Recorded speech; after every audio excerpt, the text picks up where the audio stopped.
Que é um fenômeno da mais alta importância. O Marinho disse, ele tem um texto que ele diz, olha, esse subimperialismo é como uma pulsão, é a experiência que ele, a expressão que ele utiliza. Essa pulsão diz respeito ao seguinte, sobre determinadas condições de acumulação de capital, podem existir momentos em que, em função, precisamente de um lado, dessas duas esferas de consumo e de um regime de superexploração, permitidas pela situação no mercado mundial, empresas brasileiras de alguns setores possam, e o Brasil pode assumir, apareceu isso durante o segundo PND e o período de Geisel, pode assumir uma política que ele disse é uma política subimperialista. Aquele papel, na prática, que a Embaixada de Washington sempre reserva para a diplomacia brasileira e na América Latina, como o Brasil, como como é que eles chamam? Uma liderança natural na América Latina. Os embaixadores dos Estados Unidos aqui dizem, o Brasil tem uma liderança natural na América Latina. Também, aí um monte de gente começou a dizer assim, olha, para onde vai o Brasil, vai a América Latina, essa ideia de que aqui o Brasil tem um peso específico pela sua grandeza geográfica, pela quantidade de riqueza, pela quantidade de população, pelo desenvolvimento capitalista relativo mais intenso aqui que nos demais. Ele diz, olha, o Brasil joga um peso particular. E o Washington sempre fomenta essa ideia de que o Brasil é um líder natural. Que, quero dizer muito claramente, na Bolívia, no Equador, na Venezuela, ninguém mais aceita essa ideia. Os governos bolivarianos não aceitam isso. Porque eles sabem, com o exemplo cubano, a importância que Cuba, uma ilha pequena do Caribe, pode fazer no estrago anti-imperialista aqui, em condições, inclusive, de bloqueio. Essa é uma coisa que um venezuelano, um bolivariano, pode no máximo, pode não, ele aceita e defende que o Brasil é parte constitutiva de uma pátria grande e de um esforço comum de emancipação latino-americana, mas nunca vai se colocar na condição de um irmão menor, um subalterno, e que tem uma liderança. Ao contrário, o bolivarianismo que emergiu na América Latina é precisamente uma afirmação de uma consciência emancipatória da América Latina que não passaria por uma mediação desse tipo, de jeito algum. E isso eu não falo só na direção venezuelana, equatoriana, boliviana, mas a nível das massas, das consciências dos trabalhadores, dos sindicatos, das organizações de vanguarda, das organizações revolucionárias que existem nesses países. Mas é óbvio que o jornalista mexicano, como é que chama? Esqueci o nome dele. Publicou um livro, inclusive, sobre as pretensões subimperialistas do Brasil. E nós vamos fazer até um debate, agora lá em Florianópolis, a aula magna do Instituto. Nós convidamos a Virgínia Fontes para discutir o capital imperialista, em que ela faz uma crítica às teses do Rui Mauro Marini, recupera, e nós a convidamos para ela fazer um debate e também para ajustar contas com a Virgínia, ao contrário, fazer um debate interno e ela discutindo o livro dela, tá? Desde a perspectiva do Rui Mauro. E eu não vou falar mais aqui porque eu ainda não li o livro do Capital Imperialista, tenho que ler quando ela chegar lá. Que era uma dívida que eu tinha com ela também, porque é um debate que está aí. E é um debate, e o subimperialismo discutido por uma marxista, quer dizer, é isso que interessa. Tá?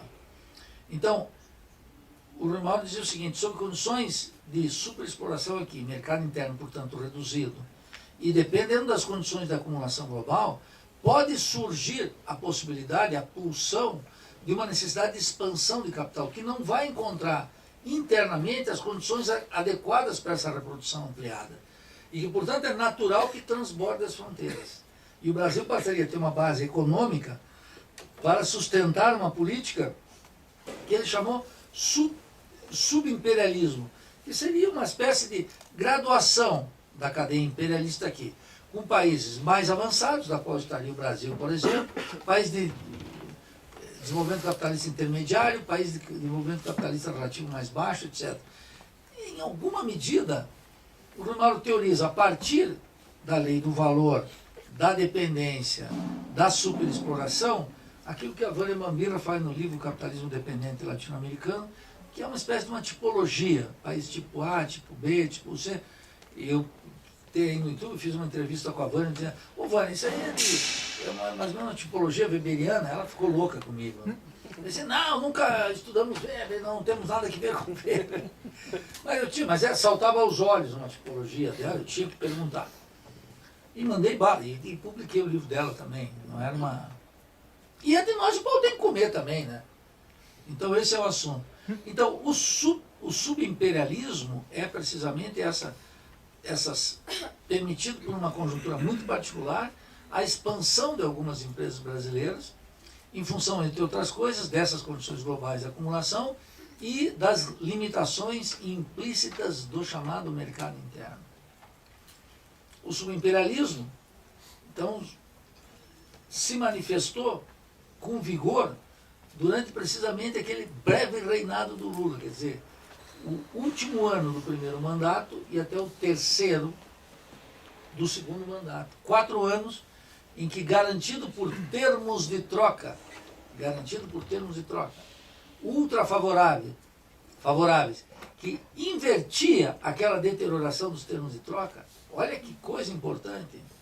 No figurino francês eu faço uma crítica à professora Maria da Conceição Tavares, porque ela chega a aventar a hipótese de que aquela tendência histórica à deterioração dos termos de troca tinha arrefecido ou, em alguma medida, desaparecia, e que a dependência do Brasil não era tal, e o Brasil não era mais um país tipicamente subdesenvolvido, porque agora ele exportava para muitos mercados.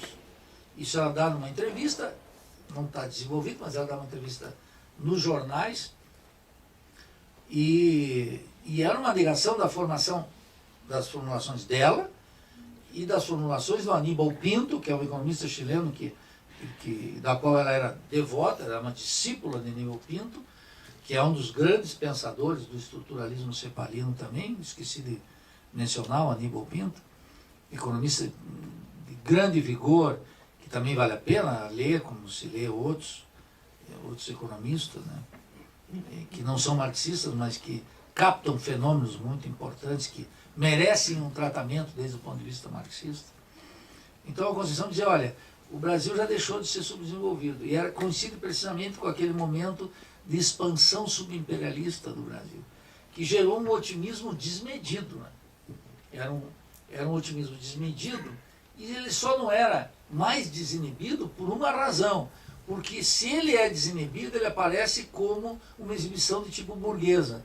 Então, na base do petismo, ou do Partido Comunista do Brasil, do PCdoB, da base aliada de extração de esquerda, que hoje não tem mais nada a ver com a esquerda, não podia aparecer porque teria que estar exibindo a expansão subimperialista do Brasil. Mas veja como na hora da catástrofe, uma hora, por exemplo, como a da ação da Polícia Federal no esquema das carnes, da indústria de carne, apareceu de maneira muito difusa uma certa defesa desse orgulho burguês, as empresas brasileiras e etc e tal, que são as empresas que ganharam o mercado mundial, que conseguiram inclusive comprar as filiais nos Estados Unidos, etc., esquecendo uma coisa básica que tem a ver com a temática do subimperialismo também.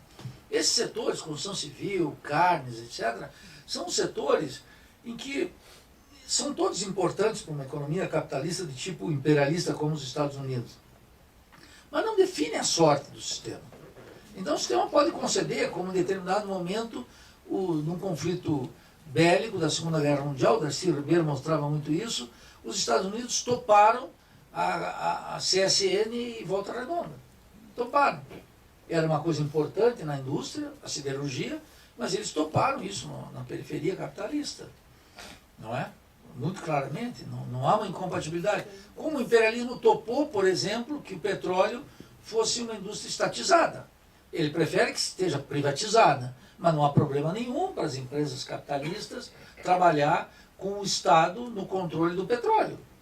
No limite. É claro, se disser, ei, capitalista, o que vocês preferem? Vamos privatizar tudo. Isso na nossa mão.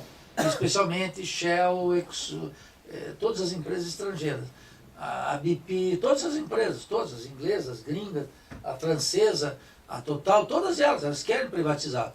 Mas se não for, elas vão trabalhar com o Estado também, porque eles sabem que o Estado tem natureza capitalista e vai ter que transar com essas empresas transnacionais, vai ter que ter. Mesmo o caso mais eloquente do anti-imperialismo, que é o do Chaves, ele teve que abrir a franja do Rio do Orinoco de extração, de exploração de petróleo ultrapesado e de excelente qualidade, e está abrindo para as empresas estrangeiras, em função da crise e de um conjunto de outros condicionamentos.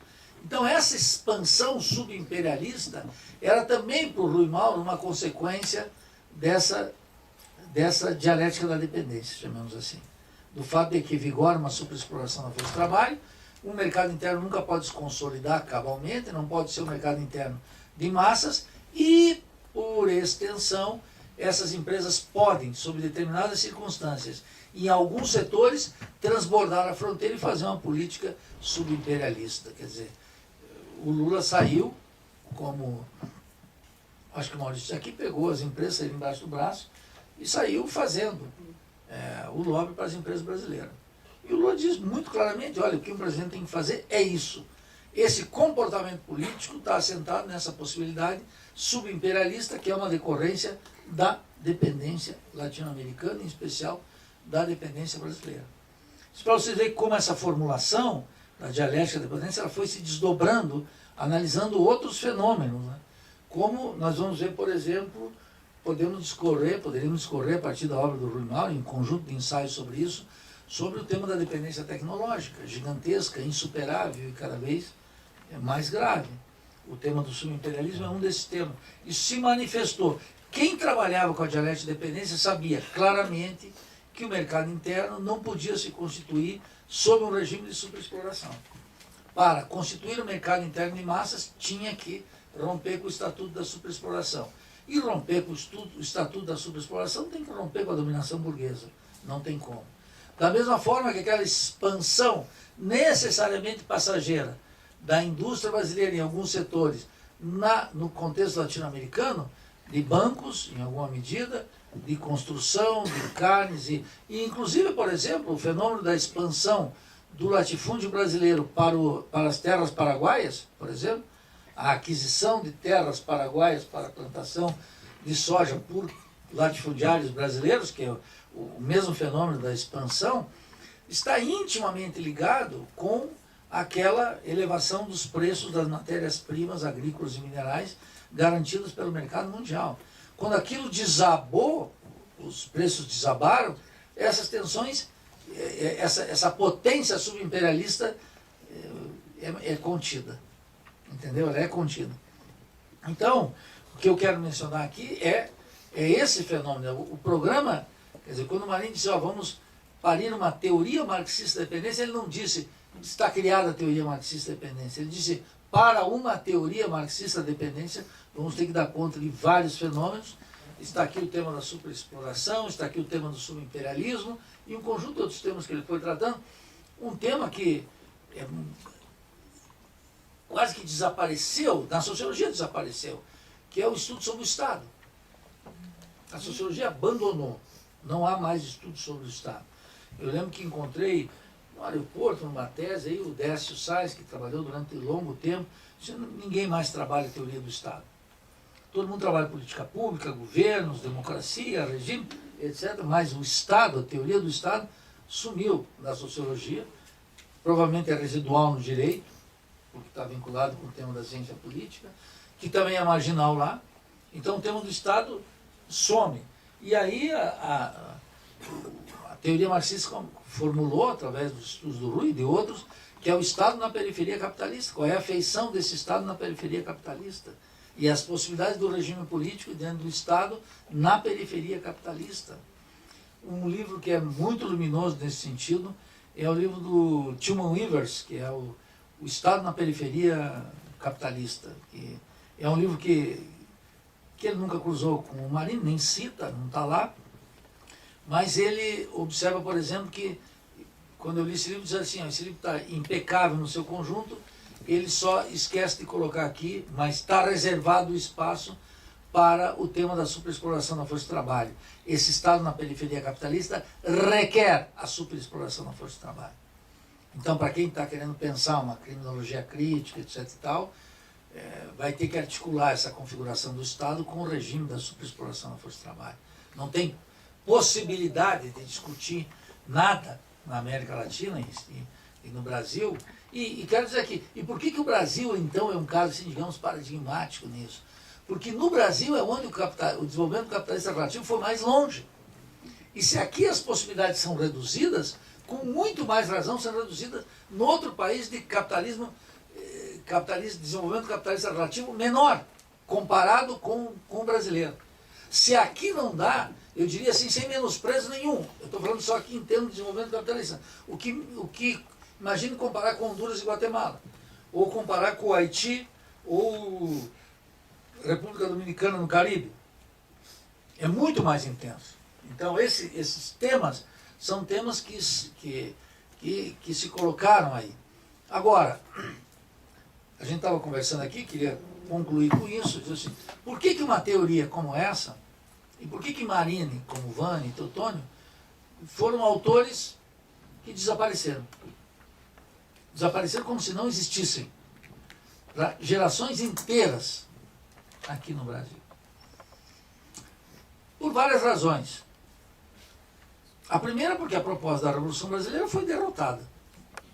Derrotada com o golpe militar de 64, cívico-militar de 64. Então por que eles desaparecem? Eles desaparecem porque o projeto da Revolução Brasileira sofreu um revés brutal. Segundo, desaparecem porque tiveram que cair na clandestinidade, o próprio Rui foi preso, torturado no Senimar, conseguiu um habeas corpus, como ganhou, imediatamente caiu na clandestinidade e saiu. E saiu ele, saiu o Teotônio, saiu o Vani Mangueira, saíram todos e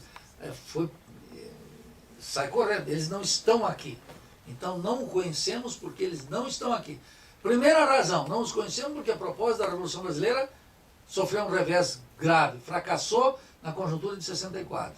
Segundo, eles não são conhecidos porque eles tiveram que sair exilados, eles não ficaram aqui.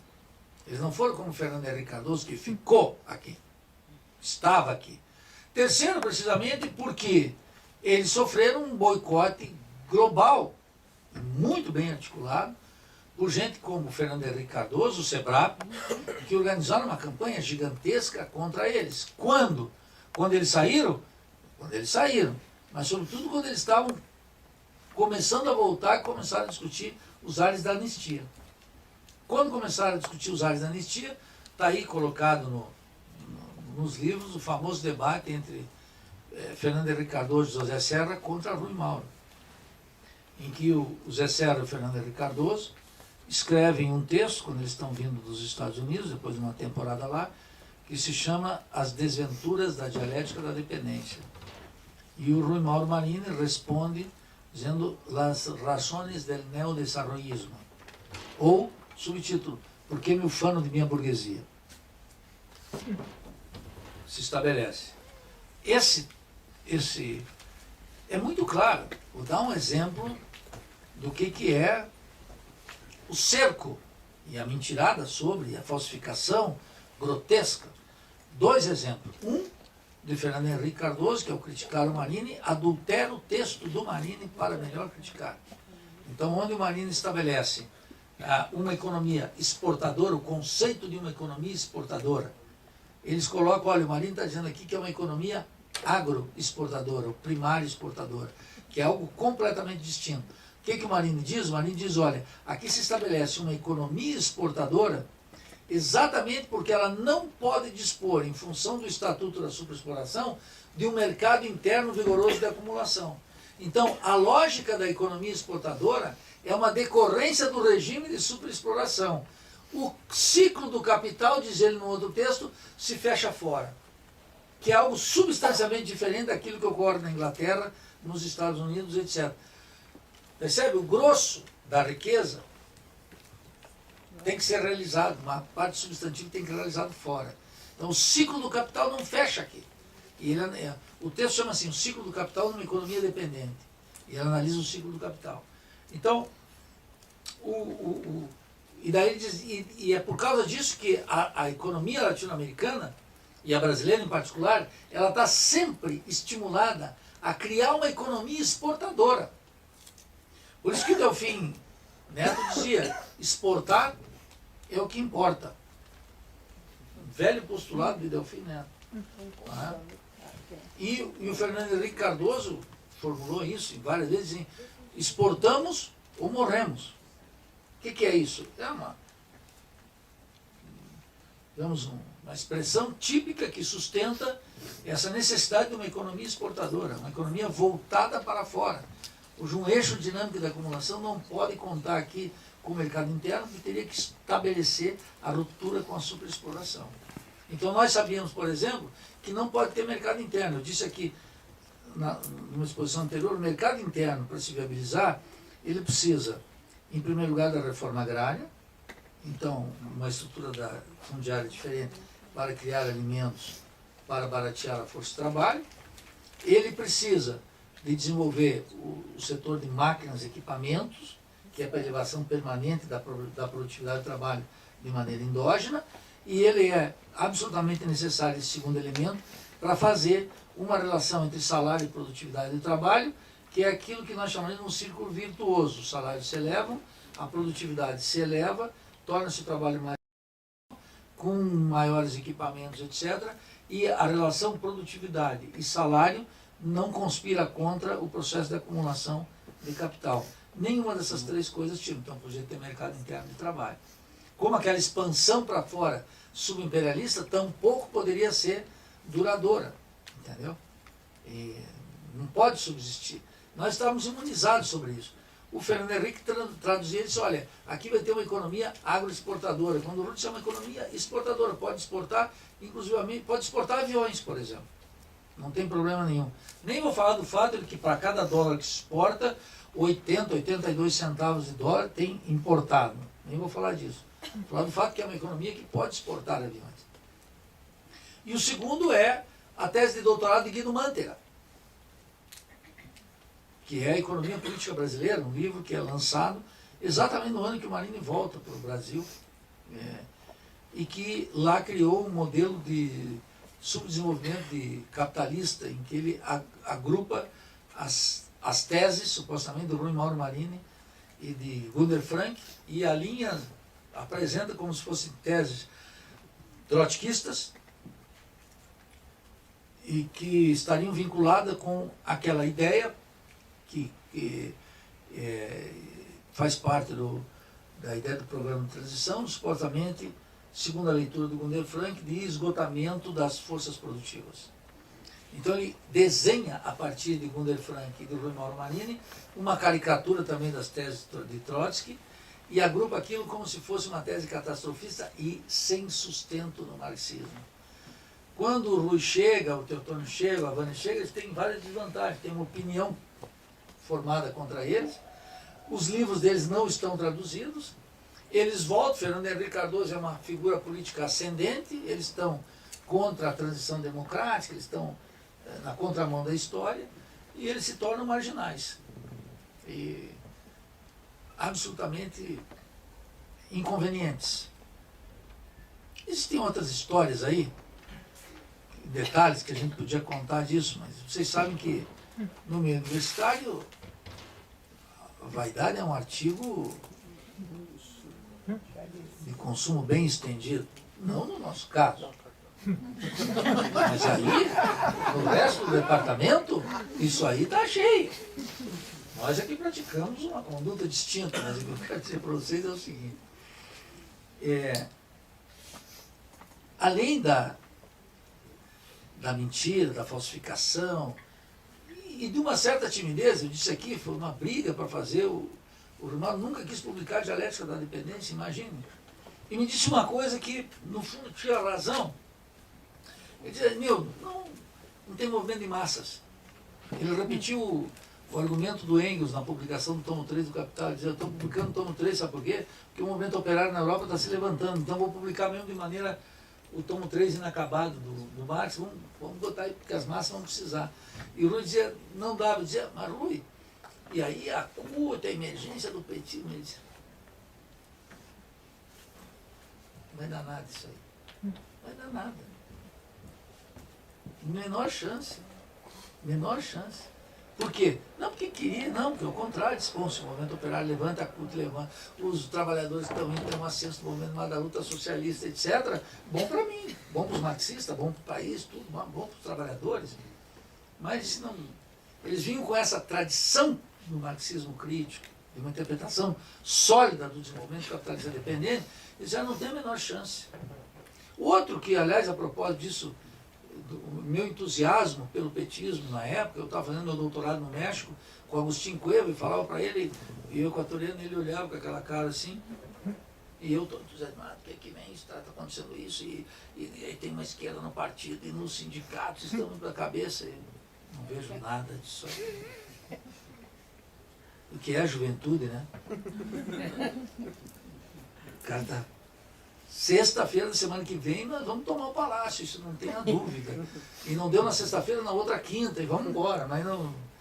Então, mas por que esse ceticismo dessa gente? É porque tinha uma interpretação sólida da teoria por trás. Percebe? E eles viam que, a despeito do crescimento do movimento de massa, democratização do Brasil, etc., não estava indo para um caminho de ruptura. E havia aí um enorme atraso teórico nessas novas lideranças que não conheciam os trabalhos. E acho que eles erraram também, porque a gente discutia muito. Só para dar um exemplo também aí do Rui, eu trabalhava no Rio e disse para ele fazer um debate lá em Floripa, e articulamos com o centro acadêmico, levaram ele, e quando ele voltou na segunda-feira, a gente almoçava no mesmo restaurante lá na Fundação Escola de Serviço Público, no Rio de Janeiro, todo dia. E eu falei assim, e como é que foi lá? Ele falou, nunca mais me convido para essa palhaçada. Eu quase infartei, digo, cacete, o que aconteceu? Eu peguei, saí dali, conversando e tal, liguei o telefone, o que foi? Não, que tinha um auditório lotado, muita gente que entrava e saía, conversa. Aí eu pensei que tinha dado um desastre, falei, Rui, o que aconteceu de fato lá? Não, é o seguinte, esse negócio aí de auditório cheio, isso não serve para nada. Se vocês reunirem lá 20 militantes para a gente formar e fazer um curso, eu volto. Eu acho que tinha que combinar, porque era a juventude que estava descobrindo a esquerda, exilada, etc., o marxismo latino-americano, que era ultra conhecido fora, o subdesenvolvimento e revolução do Rui Mauro estava na 12ª edição no México, e nós publicamos agora, 4 anos lá aqui no Brasil, os textos da Vânia, 8ª, 14ª edição. Tinha o termo marinista lá, não tinha? Claro. Tinha aqueles que seguiam o Sim. Mauro, né? E estava em torno de uma publicação lá, em que estava ele, Roger Bartra, Bolívar Echeverría, o equatoriano, que eram Quadernos Políticos, que era uma revista de extraordinária. Está tudo eletrônico agora, vocês podem consultar. Quadernos Políticos, uma revista de uma densidade teórica extraordinária, uma revista sem precedentes. Sabe um cara que se formou ali? O vice-presidente da Bolívia, o